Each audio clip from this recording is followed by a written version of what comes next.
welcome to the Whispering Woods. Hello, kids. Today's adventure is all about exploring a mysterious cave. Are you ready? Then let's begin. The warm morning breeze swept across the open savanna as a quick, sharp-eyed fox named Lero trotted confidently along the dusty path, his tail flicking with curiosity, when suddenly the ground trembled beneath him, just a light vibration, but enough to make him stumble and glance around with raised ears. From behind a cluster of tall rocks emerged his enormous but surprisingly calm friend, a striped tiger named Rayan, padding forward with steps that rumbled like distant drums. Lero blinked and said, "Rayan, did you feel that?" And the tiger replied in a low, thoughtful hum, "I think it came from the ridge. Something changed up there." Their eyes shifted toward a distant cliff glowing under bright sunlight, and between the rocks, they could faintly see the dark outline of an opening one that neither of them remembered from before. Lero bounced excitedly. A new cave? That wasn't there yesterday. Rayan frowned slightly, his whiskers twitching with caution. New caves don't just appear. Maybe a rock slide opened it. That single line sent a spark of adventure racing through them both. Without hesitation, they set off toward the ridge, Lero darting ahead with playful agility and Rayan following with steady, powerful strides, the earth crunching beneath his paws. As they climbed, the environment shifted from grassy plains to rugged stone pots, and the sunlight flickered through cracks, creating dramatic shadows that danced across their fur. "This is amazing," Lero whispered with wide, shining eyes. "Or dangerous," Rayan countered with a half smile. But we faced it together. At the cave entrance, a wide gap carved by natural forces, cool air drifted out in slow breaths. Lero sniffed curiously, smelled like old air and dust. Rayan inspected the ground, noticing scattered pebbles, scrape marks, and fresh paw prints not from either of them. The tension rose as he said quietly, "We're not alone." With hearts thumping, they stepped into the darkness, guided only by thin slices of sunlight leaking through cracks above. Their shadows stretched long and eerie across the rough walls, and each sound dripping water, shifting stones. Faint echoes made the moment feel cinematic and alive. Lero whispered jokes to ease his nerves, like, "If something jumps out at me, you're going first." And Rayan whispered back, "That's why I'm bigger." They edged deeper until they reached an enormous inner chamber lit from above, where a massive section of the ceiling had collapsed years ago. Sunlight poured through at dramatic angles, illuminating dust particles that drifted like tiny stars. In the center of the chamber lay their mystery, a strange stack of polished stones, arranged in a circle. Lero gasped, "Someone made this." "But who?"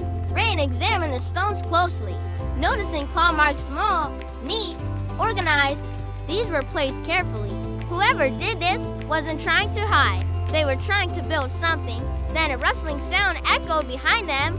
Both spun round, ready for danger, only to see a small, trembling creature, a young civet holding a bundle of sticks. She froze, wide-eyed, whispering, "I didn't mean to scare you." Lero lowered his voice gently. "It's okay. Why are you here?"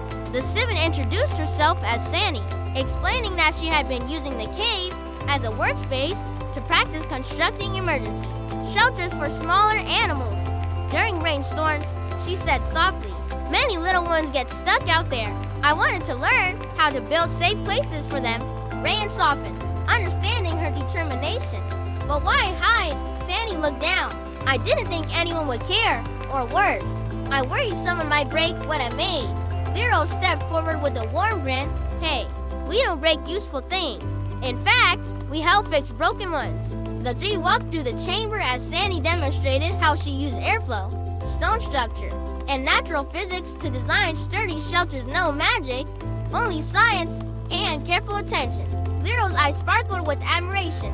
"You're amazing. You're helping everyone." Encouraged by their kindness, Sandy revealed that deeper inside the cave, there was a narrow passage she was too afraid to explore alone. "I hear strange sounds from there," she whispered. Naturally, Lero puffed up with brave excitement, and Rayan nodded with calm certainty, saying, "Let's check it together." The passage grew tighter and darker, the air cooler, the sense of mystery thicker. Their paws echoed softly as they advanced until they reached a steep drop, where water rushed below and an underground river. Lero gasped in awe. Oh, this place is incredible. Rayan inspected the ledge. Noticing erosion and cracks, it's unstable. If someone wandered here alone, they could get hurt. They decided to mark the area with bright stones and warning scratches, so young animals would avoid danger. Sandy watched in amazement. You're helping me protect everyone. The trio returned to the main chamber, and together they strengthened her stone shelters, improved ventilation, and planted safer pots through the cave. Lero joked cheerfully as he stacked rocks. I guess we're cave architects now. And Rain replied with a rare chuckle. Just don't charge me rent. As the sunset glow filtered into the chamber, the three new friends stood proudly at the entrance. Sandy whispered, "Thank you? I didn't expect anyone to care about my work." Lero smiled big, tail swishing. Good ideas deserve support, Rayan added gently. And bravery isn't about being fearless.